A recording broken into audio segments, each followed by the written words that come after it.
जया एकादशी की व्रत कथा। पौराणिक मान्यता के अनुसार एक बार इंद्रदेव की सभा में उत्सव चल रहा था।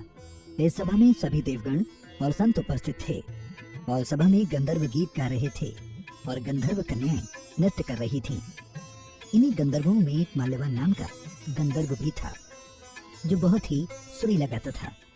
रूप में भी वो बहुत ही सुंदर था। गंधर्व कन्याओं में एक सुंदर पुष्यवती नामक नृत्यांगना भी थी। उस समय पुष्पवती माल्यवान को देखकर मोहित हो गई और काम का भाव उसके मन में जा गया। उसने अपने रूप सौंदर्य हाव भाव से माल्यवान को कामासक्त कर दिया। पुष्पवती के अद्वितीय रूप के कारण माल्यवान भी कामासक्त हो गया।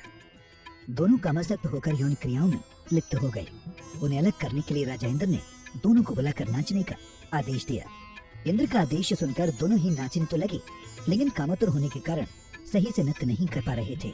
सभा में उपस्थित देवगणों को यह अच्छा नहीं लगा।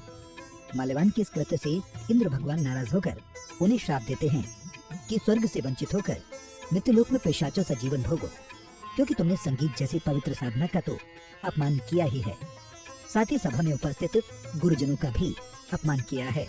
इंद्रदेव भगवान के शाप के प्रभाव से दोनों पृथ्वी पर हिमालय पर्वत के जंगल में पिशाची जीवन व्यतीत करने लगे। पिशाची जीवन बहुत ही कष्टदायक था। दोनों बहुत दुखी थे।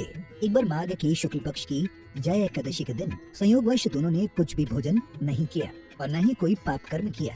उस दिन मात्र फल फूल खाकर ही पूरा दिन व्यतीत किया। भूख से व्याकुल तथा ठंड के कारण बड़े ही दुख के साथ पीपल वृक्ष के नीचे इन दोनों ने एक दूसरे से सटकर बड़ी कठिनता पूर्वक पूरी रात काटी। पूरी रात अपने द्वारा किए गए कृत्य पर पश्चाताप भी करते रहे और भविष्य में इस प्रकार की भूल न करने की भी ठान लिया था।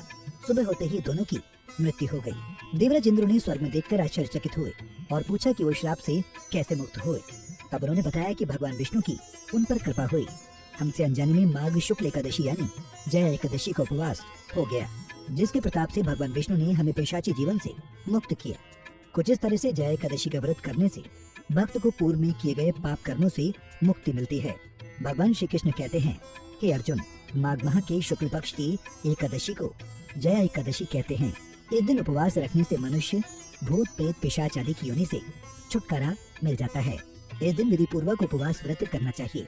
और भी जया एकादशी का दिन इस व्रत को सुनता है, उसे पिशाच योनि से मुक्ति मिलती है।